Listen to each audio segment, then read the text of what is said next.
أعوذ بالله من الشيطان الرجيم. بسم الله الرحمن الرحيم. الرحمن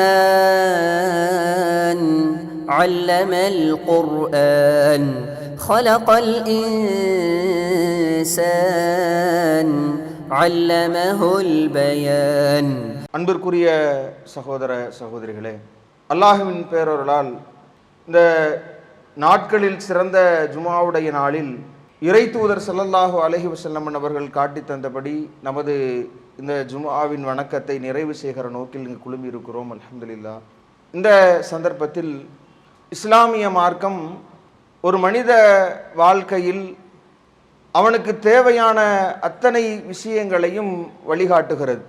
இப்படி வழிகாட்டுகிற போது ஒரு மனிதனிடத்தில் இருக்க வேண்டிய நற்குணங்கள் என்னென்ன என்கிற அடிப்படைகளை இஸ்லாமிய மார்க்கம் நமக்கு சொல்லித் தருவதை போன்று ஒரு முஸ்லீமினிடத்தில் இருந்துவிடவே கூடாத தீய குணங்களை பற்றியும் இறைவன் நமக்கு எச்சரிக்கை செய்கிறான்.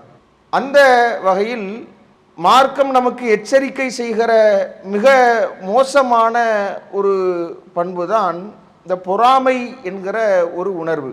பரவலாக இதன் விபரீதத்தை உணராமல் இன்றைக்கு சின்னஞ்சிறிய பிள்ளைகளில் இருந்து பெரியவர்கள் வரைக்கும் நல்லோர்கள் கூட இந்த பொறாமை என்கிற ஒன்றில் விழாமல் இருப்பதை நம்மால் பார்க்க முடியவில்லை. அந்த அளவிற்கு ஒரு மனித வாழ்க்கையில் பொறாமை என்பது பின்னி பிணைந்து போய் நிற்கிறத நாம் பார்க்க முடிகிறது. ஆனால் இந்த பொறாமை என்பது இன்னொரு மனிதருக்கு எதிராக நாம் ஆற்றுகிற ஒரு எதிர்வினை, இது ஒரு நச்சு பண்பு, இது ஒரு மோசமான ஒரு குணம் என்கிற ஒரு பார்வை பெரிதாகவே இல்லாத நிலையத்தான் நாம் பார்க்க முடிகிறது. இந்த பொறாமை உணர்வு ஒரு மனிதனிடத்தில் பகைமையை உண்டாக்கி விரோதங்களை ஏற்படுத்தி பல்வேறு உறவுகளை முறித்து வாழ்கிற சூழலை ஏற்படுத்தி பல்வேறு பெரும்பாவங்களை செய்வதற்கான அடித்தளமாக அமைந்து விடுகிறது என்பதை மார்க்க வழிகாட்டுதல்களோடு நம்மால் பார்க்க முடிகிறது. முதல்ல பொறாமைனா என்ன என்று மார்க்கம் நமக்கு வழிகாட்டுகிறது என்று நாம் பார்க்கிற போது நாம் இந்த பொறாமை என்கிற ஒன்றை எடுத்துக்கொண்டோம்னா, சக மனிதர்களிடத்தில் நம்மை விட அவர் ஏதோ ஒரு விதத்தில் சிறந்த நிலையில் தான் இறைவன் படைத்திருக்கிறார். இந்த யதார்த்தத்தை ஒரு முஸ்லீம் ஏற்றுக்கொண்டாக வேண்டும்.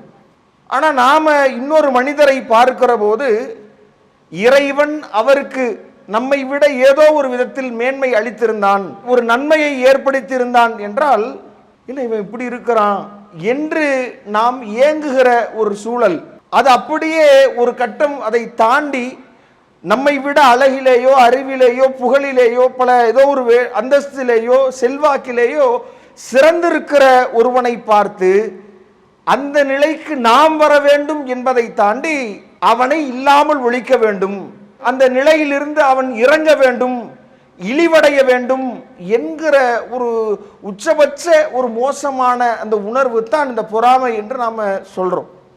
இன்னும் ஒரு படி மேலே போய் நாம் என்ன துன்பத்தை அனுபவிக்கிறோமோ, நாம் இருக்கிற வறுமையில் அவர்களும் இருக்கணும், நான் பட்டிருக்கிற கஷ்டங்களை அவனும் பட வேண்டும், நான் படுகிற சிரமத்தை அவனும் அடைய வேண்டும் என்கிற ஒரு மோசமான பண்பு என்பது ஒரு முஸ்லிமிடத்தில் இறை நம்பிக்கையாளரிடத்தில் இருந்துவிடவே கூடாத பண்பாக மார்க்கம் சொல்லி காட்டுகிறது.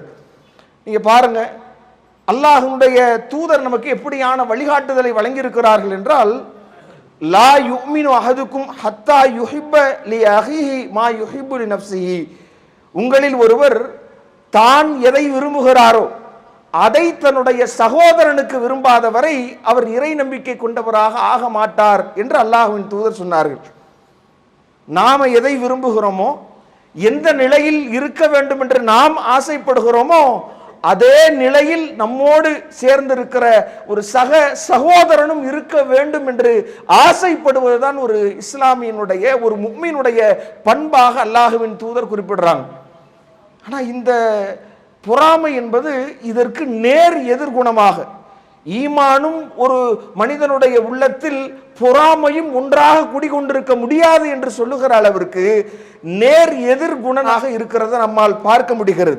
இன்னும் இந்த பொறாமை ஏற்படுகிற போது ஒரு முஸ்லிமனுடைய பண்பு எப்படி இருக்கணும்னா சிறந்து இருக்கணும்.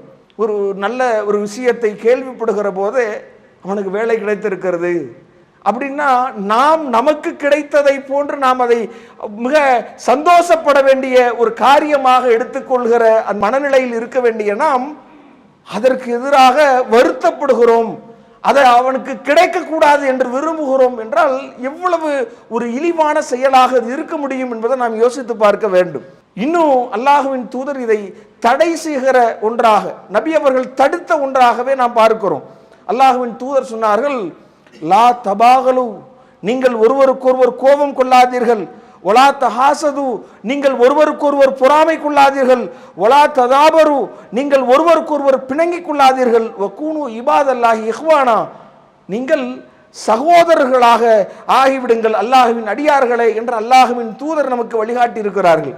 இன்னும் அல்லாஹ்வின் தூதர் சொல்கிறார்கள், வலா யஹில்லு லி முஸ்லிமின் ஐ யஹ்ஜுர அஹாஹு ஃபௌக ஸலாஸதி அய்யாம், 3 நாளுக்கு மேல் ஒரு இறை நம்பிக்கையால் தன்னுடைய சகோதரனோடு பேசாமல் இருப்பதற்கு அனுமதி கிடையாது. எவ்வளவு கோபம் இருக்கட்டும், எவ்வளவு வெறுப்புணர்வு இருக்கட்டும், எவ்வளவு காழ்ப்புணர்ச்சி எதுவும் இருக்கட்டும், எவ்வளவு விரோதம் இருக்கட்டும், 3 நாளுக்கு மேல் தன்னுடைய சகோதரனோடு இந்த வெறுப்புணர்வை அவன் தொடரச் செய்யக்கூடாது என்று மார்க்கம் நமக்கு வழிகாட்டுவதை பார்க்கிறோம். அதை உடைக்கிற வாய்ப்பையும் மார்க்கம் ஏற்படுத்தி தருகிறது. அல்லாஹ்வின் தூதர் சொன்னார்கள், வஹைருஹுமா அல்லதி யப்தஉ பிஸ்ஸலாம், உங்களில் சண்டையிட்டுக் கொண்ட இருவருக்கு மத்தியில் அந்த 3 நாட்களுக்குள் அந்த சண்டையை முடிவுக்கு கொண்டு வருவதற்கான வாய்ப்பை அல்லாஹ்வின் தூதர் சொல்லி தருகிறார்கள். உங்கள் அல்லாஹ்விடத்தில் சிறந்தவர் யார் தெரியுமா?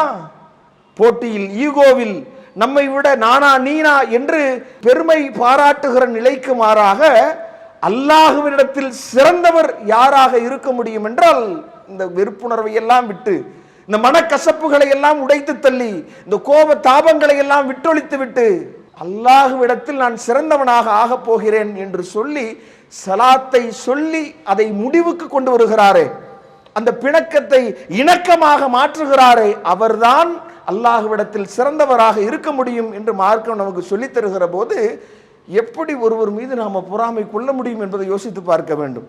இன்னும் அல்லாஹ்வின் தூதர் சொல்கிறார்கள், லா ததுகுலூனல் ஜன்னா ஹத்தா துமினு, நீங்கள் நம்பிக்கை கொள்ளாத வரைக்கும் அந்த சொர்க்கத்தில் நுழைய முடியாது.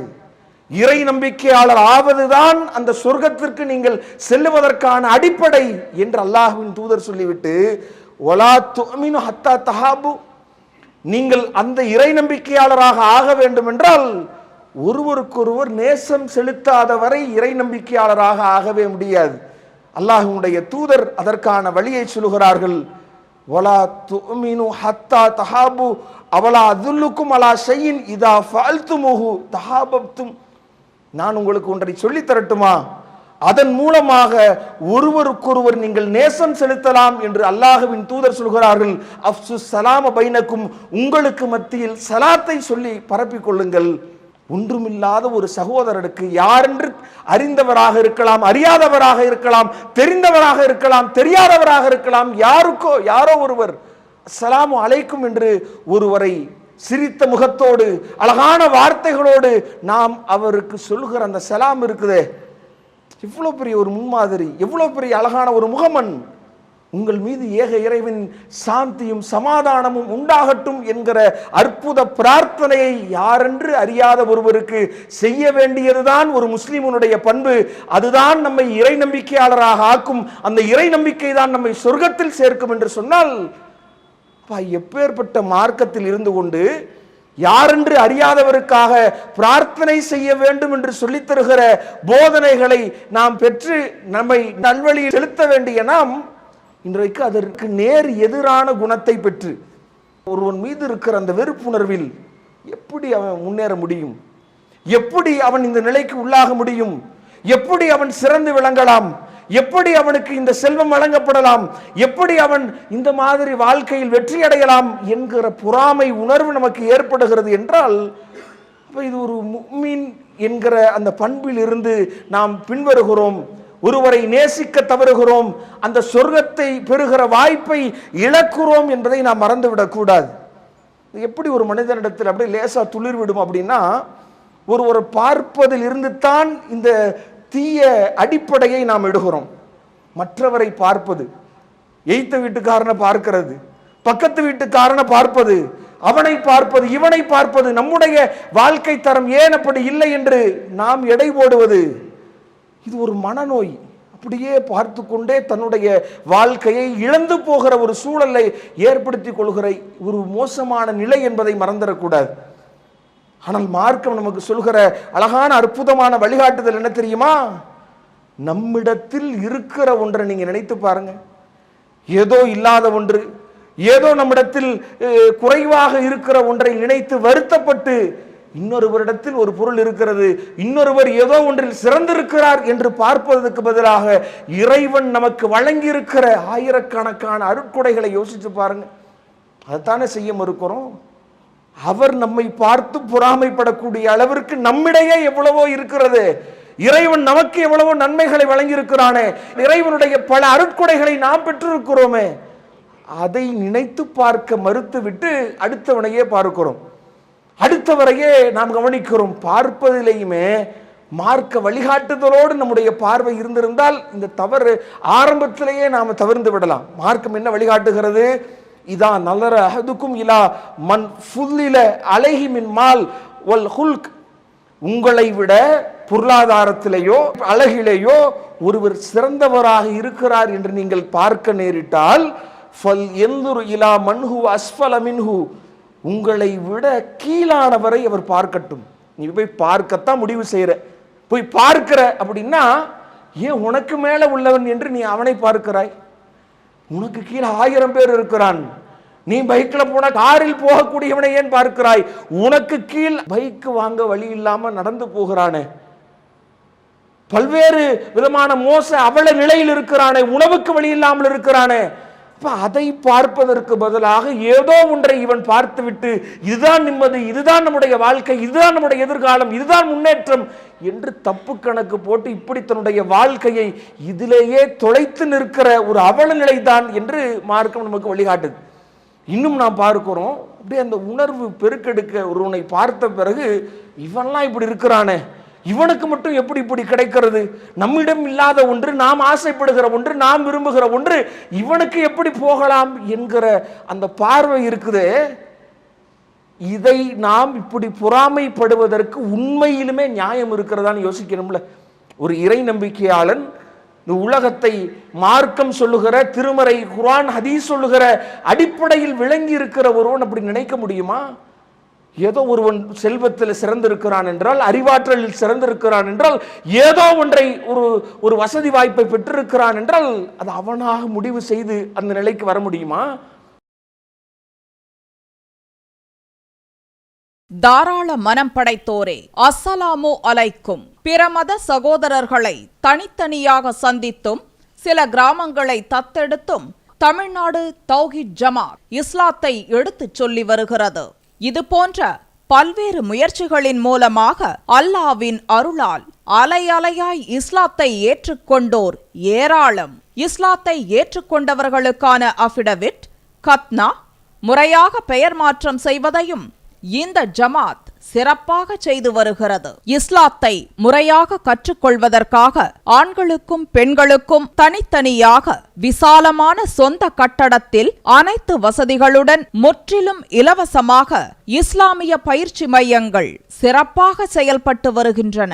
எனவே மறுமையில் அதிகம் நன்மைகளை பெற்றுத்தரும் இந்த மகத்தான பணிக்கு உங்களின் ஜக்காத் மற்றும் நன்கொடைகளை தாராளமாக வாரி வழங்குவீர். உங்களது ஜக்காத் மற்றும் நன்கொடைகளை டிடியாகவோ செக்காகவோ மணி ஆர்டராகவோ அனுப்பலாம். டிடி அனுப்புபவர்கள் Tamil Nadu Thowheed Jamath, account number 78274827 Indian bank, IFSC code IDIB 000M016, Mannady branch, Chennai 600001 என்ற பெயரில் எடுத்து அனுப்ப வேண்டிய முகவரி: தமிழ்நாடு தௌஹீத் ஜமாத் மாநில தலைமையகம், எண் 25, அரண்மனைக்காரன் தெரு, மண்ணடி, சென்னை 1. அது அவனா தேர்ந்தெடுத்து அவனாக அவனுடைய உழைப்பிலையோ அவனுடைய முயற்சியிலையோ அவனுடைய தனிப்பட்ட ஆற்றலையோ அவன் வரல.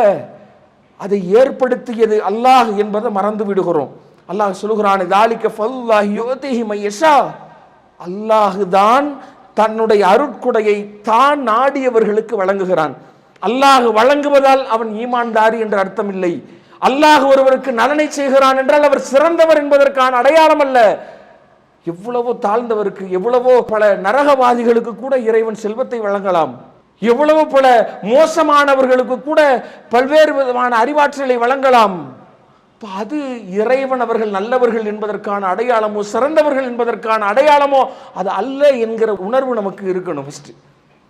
ஏதோ அது அல்லாஹ் வழங்குகிறான் என்றால் இது இறைவனுடைய ஆற்றல். அல்லாஹ் அப்படித்தான் நம்மை நோக்கி கேட்கிறான். அம் யஹ்ஸதூன நாஸ அலாமா ஆத்தாஹுமுல்லாஹு மின் ஃபலலிஹி. அல்லாஹ் தனது அருளை இந்த மக்களுக்கு வழங்கியதற்காக அவர்கள் பொறாமை கொள்கிறார்களா? நான் தானே கொடுத்திருக்கிறேன் அவனுக்கு.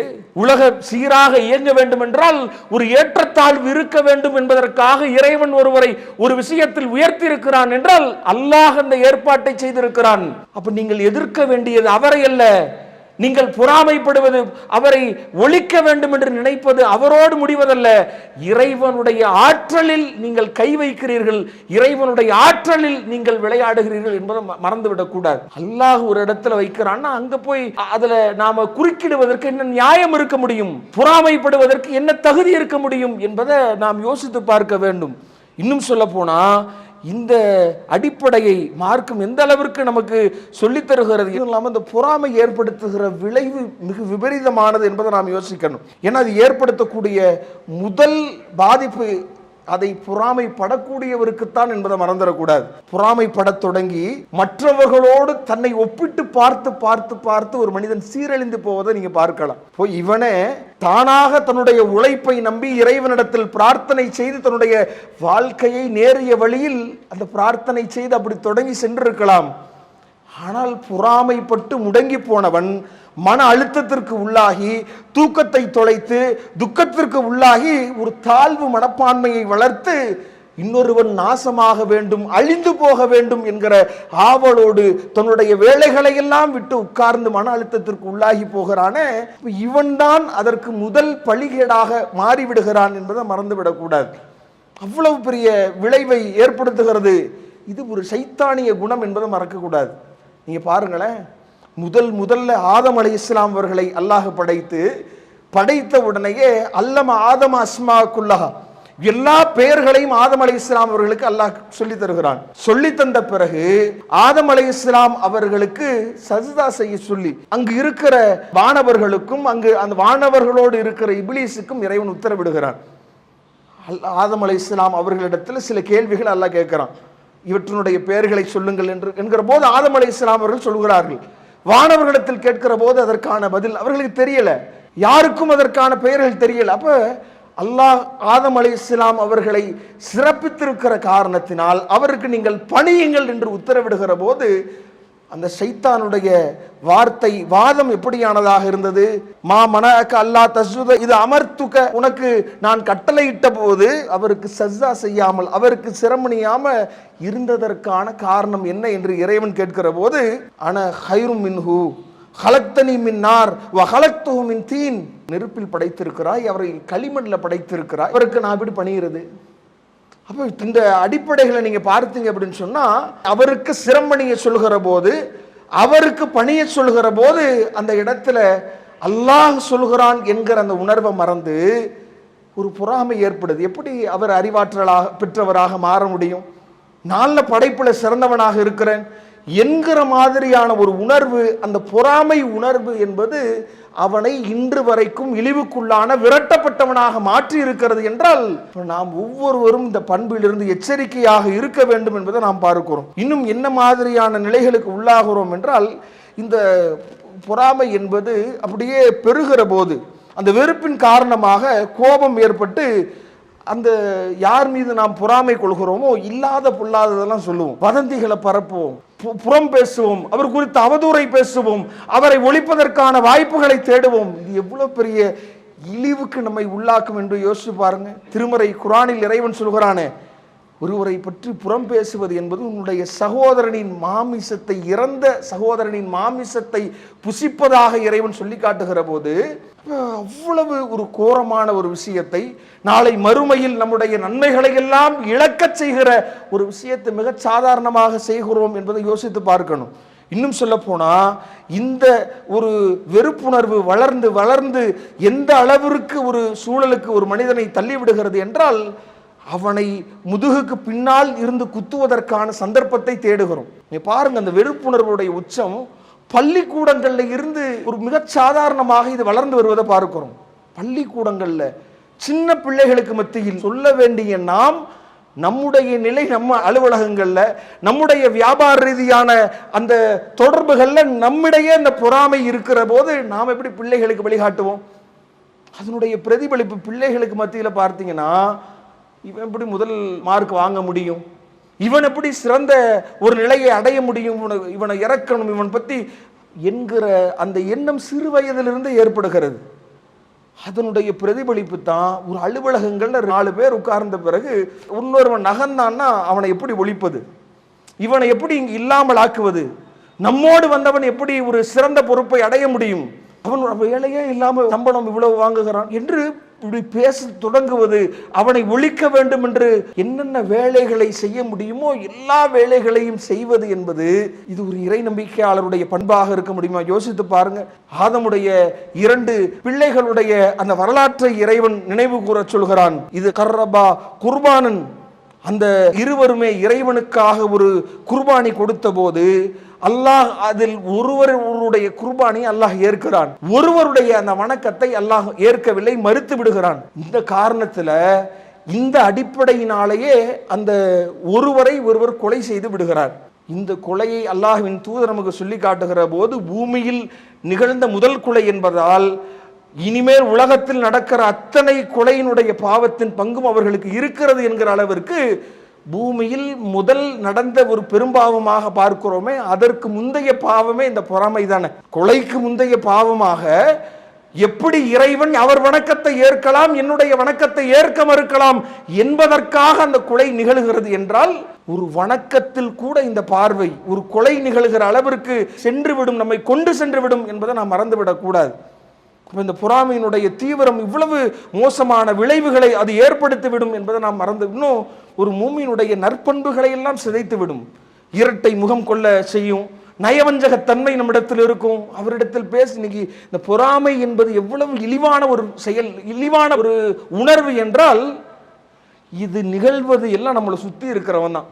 யாரோ ஒருவன் நம்மை தெரியாதவன் நம்ம மீது பொறாமைப்பட மாட்டான், யாரோ நம்மை அறியாத ஒருவன் பொறாமைப்பட மாட்டான். நம்மை பற்றி தெரிந்த, நம்மோடு இருக்கிற, நம்மோடு பழகுகிற ஒருவன் தான் இரட்டை முகத்தில் நம்மை பார்க்கிற போது சிரித்து, நாம் பார்க்காத போது நாம் எப்போது விழுவோம் என்று நினைக்கிறான் என்றால், இது எவ்வளவு மோசமான நயவஞ்சகத்தனம், இரட்டை முகம் கொண்டிருக்கிற ஒரு தன்மை என்பதை நாம் பார்க்க வேண்டும். சகோதரர்களுக்குள்ள திருமறை குர்ஆனில் ஒரு அழகிய வரலாறாக இறைவன் சொல்கிறானே, நபி யூசுப் அலைஹிஸ்ஸலாம் அவருடைய வரலாற்றை நீங்கள் எடுத்து பார்த்தால், யாக்கூப் அலைஹிஸ்ஸலாம் அவர்கள் பிள்ளைகளில் நற்பண்புடைய யூசுப் அலைஹிஸ்ஸலாம் அவர்களை மிகுந்த நேசம் செலுத்துகிறார்கள் அவர்கள் மீது.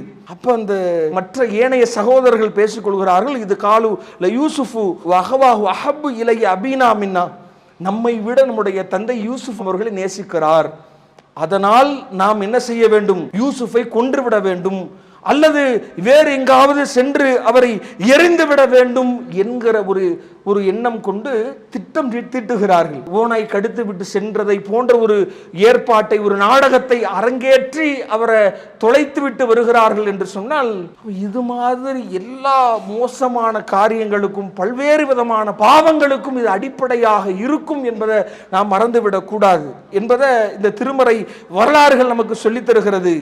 இன்னும் சொல்ல போனா, இறை நிராகரிப்பில் இறைவனை நாம மறுக்கிற அளவிற்கு நம்மை மாற்றி விடுகிற ஒரு மோசமான பண்பாக திருமறை குர்ஆன் நமக்கு சொல்லித் தருகிறது. அல்லாஹ்வின் தூதருடைய காலகட்டத்தில் எப்படி இணை வைப்பாளர்கள் இருந்தார்களோ, எப்படி இறை நிராகரிப்பாளர்கள் யூத கிறிஸ்தவர்கள் வேதக்காரர்கள் இருந்தார்களே, அதுல இந்த வேதக்காரர்களை பற்றி இறைவன் சொல்லி காட்டுகிற போது, அதுவும் குறிப்பாக இந்த யூதர்கள், அவங்க அல்லாஹுவின் தூதருடைய வருகையை அவ்வளவு தெரிந்து வைத்திருந்தார்கள். தன்னுடைய ஆண் குழந்தைகளை தெரிந்து வைப்பதை போன்று அல்லாஹுவின் தூதரை அறிந்து வைத்திருந்தார்கள். அப்படி இருந்தும் கூட அவர்கள் இந்த சத்தியத்தை ஏற்க மறுத்ததற்கான காரணத்தை இறைவன் சொல்லி காட்டுகிறான். நீங்களும் அந்த சத்தியத்தை மறுத்து நீங்கள் காஃபிராகி விட வேண்டும் என்று அவர்கள் நினைக்கிறார்கள். காரணம் அல்லாஹ் சொல்லி காட்டுகிறான், ஹசதம் மின் இந்தி அன்ஃபுஸிஹிம் மின் பாதி மா தபய்யன லஹுமுல் ஹக். உண்மை இதுதான் என்று தெரிந்த பிறகும் கூட அவர்கள் மனதில் இருக்கிற பொறாமையினால் தான் இந்த எண்ணம் கொண்டிருக்கிறார்கள் என்று இறைவன் சொல்லி காட்டுகிறானே. பொறாமை என்பது இதுதான் சத்தியம் என்று தெரிந்த பிறகும் கூட மறுக்க சொல்லும். சத்தியத்திலிருந்து நம்மை வெளியே அப்புறப்படுத்திவிடும் ஏற்பட்ட ஒரு மோசமான ஒரு பண்பாக இந்த பொறாமை இருக்கிறது என்கிற போது இதிலிருந்து மிகுந்த கவனத்தோடு இருக்கணும்.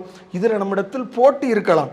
மார்க்க விஷயத்தில் நாம் தெரிந்திருக்கிற, நாம் பெற்றிருக்கிற அந்த அறிவாற்றல், திருமறை வசனங்களை படித்திருக்கிற அந்த அறிவை கொண்டு நாம் நம்முடைய செயல்பாடுகளை, நல்ல அமல்களை செய்வதை அல்லாஹுவின் தூதர் அதான் சொன்னாங்க. 2 விஷயங்கள் என்று அல்லாஹுவின் தூதர் பொறாமை கொள்வதற்கான, போட்டி போடுவதற்கான வாய்ப்பை அல்லாஹுவின் தூதர் நமக்கு சொல்லித் தருகிற போது, ஒரு மனிதருக்கு இறைவன் வழங்குகிறானே, லா ஹசத இல்லா லா இஸ்னத்தைன், 2 விஷயங்களை தவிர ஒரு மனிதர் பொறாமை கொள்ளக்கூடாது என்று அல்லாஹுவின் தூதர் சொல்லி காட்டுகிற போது, அதில் முதல் விஷயமாக ரஜுலுன் ஆத்தாஹுல்லாஹுல் கிதாப், அல்லாஹ் வேத அறிவை ஒரு மனிதனுக்கு வழங்குகிறான். வகாம பிஹி அனா அல்லைலி, அவர் இரவெல்லாம் நின்று தொழுகிறாரே, நன்மையான காரியங்களில் தன்னை ஈடுபடுத்துகிறாரே, அது மாதிரி நன்மைகளை செய்வதற்கு போட்டி போடணும். வ ரஜுலுன் ஆத்தாஹுல்லாஹு மாலன், ஒரு மனிதருக்கு அல்லாஹ் செல்வத்தை வழங்குகிறான், அவர் அதன் மூலமாக ஃபஹுவ யத்தஸத்தகு பிஹி அனா லைலி வன் நஹார், பகல் இரவு என்று பாராமல் அதை செலவு செய்கிறாரே, அதை பார்த்து நாமும் அது மாதிரி செய்யணும், நாமும் வணக்க வழிபாடுகளில் ஈடுபடணும் என்கிற ஒரு போட்டி ஒரு மனிதனுக்கு வரலாமே ஒழிய அவனை அழிக்கணும் ஒழிக்கணும் என்கிற பொறாமை இருக்கக்கூடாது.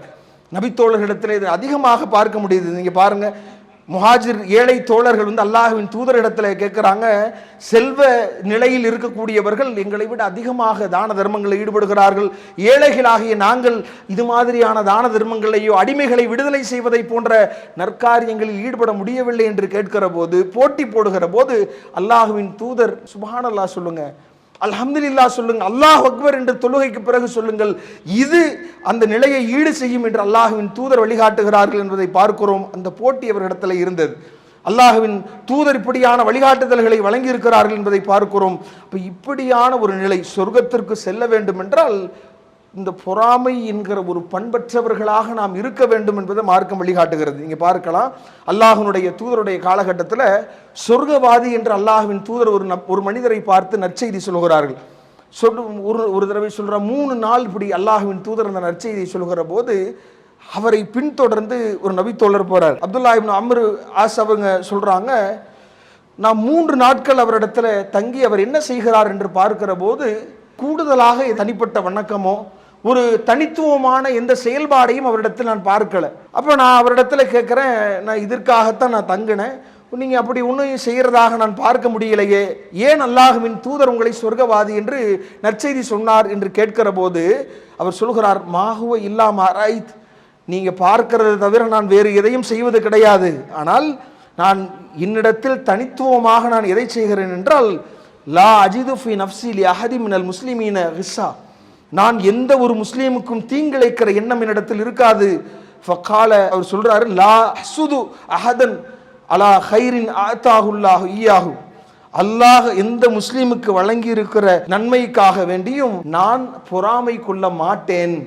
இதுதான் ஒரு மனிதரை சொர்க்கத்திற்கு கொண்டு செல்வதற்காக நற்செய்தி சொல்கிற உயரிய பண்பாக அல்லாஹுவின் தூதர் சொல்லித் தருகிற ஒரு நிலையை நாம் பார்க்கிறோம் என்றால், அப்பேற்பட்டவர்களாக நம்முடைய வாழ்க்கை மாற வேண்டும். அதற்காக நம்முடைய பிரார்த்தனையையும் இறைவனிடத்தில் கேட்கணும். அல்லாஹ்வுடைய திருமறை வசனங்கள் சொல்லி தருகிறது, ரப்பனா இக்ஃபிர் லனா, இறைவா எங்களையும் மன்னிப்பாயாக, வலி இஹ்பானினா அல்லதீன சபகூனா பில் ஈமான், ஈமானில் எங்களை முந்தி சென்றவர்களுடைய அந்த பாவங்களையும் நீ மன்னிப்பாயாக, வலா தஜ்அல் ஃபீ குலூபினா கில்லா லில்லதீன ஆமனு, நம்பிக்கை கொண்டோருக்கு எதிராக பொறாமையை எங்களுக்கு ஏற்படுத்தி விடாதே என்கிற பிரார்த்தனையை கேட்டு பொறாமையற்றவர்களாக வாழ்கிற நல்வாய்ப்பை இறைவன் அனைவருக்கும் ஆக்கி அருள் புரிய வேண்டும் என்று கூறி முடிக்கிறேன். வாஹிர் தாவன் அல்ஹம்துலில்லாஹி ரப்பில் ஆலமீன்.